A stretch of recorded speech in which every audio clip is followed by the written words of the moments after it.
రామారావు గారి పోలికలు రావడం కానివ్వండి, లేదా రామారావు గారు అంత మహోన్నత వ్యక్తి పేరు పెట్టుకోవడం కానివ్వండి, అది it's not an easy task అండి. అనుక్షణం నా మీద అదో బరువు. ఇప్పుడు దాని ఏమంటారు, ఇప్పుడు అంటే నేను భూమాతతో పోల్చుకోవట్లేదండి. ఇప్పుడు భూదేవి ఉంది, మనందరం ఆ భూదేవి పైనే నిల్చుని ఉంటున్నాం. కానీ ఆ బరువుని ఎప్పుడు కూడా భూదేవి అయ్యో వీళ్ళందరూ నన్ను తొక్కేస్తున్నారని ఎప్పుడు అనుకోదు. బట్ నేను భూదేవితో పోల్చుకోవట్లేదండి, నేను అంత గొప్ప వ్యక్తినే కాదు. అంటే నా మీద అది అంత పెద్ద బరువుగా ఉన్నా కూడా అదో స్వీట్ థింగ్ లాగా ఉంటుందండి. ఎందుకంటే ఎవరికి రాని అవకాశం నాకు వచ్చింది, ఎవరికి రాని రూపం నాకు వచ్చింది. ఎందుకు వచ్చింది? ఎవరికి రాని నా పేరు నాకు వచ్చింది, ఎందుకు వచ్చింది నాకు తెలియదు.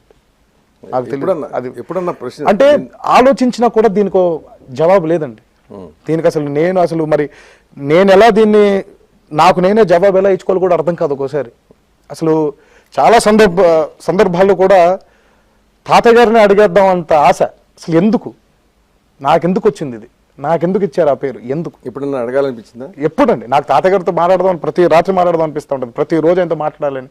ఎందుకంటే ఆయనతో చాలా మాట్లాడాల్సింది ఉండిందండి, ఆయనతో చాలా మిస్ అయ్యాను నేను.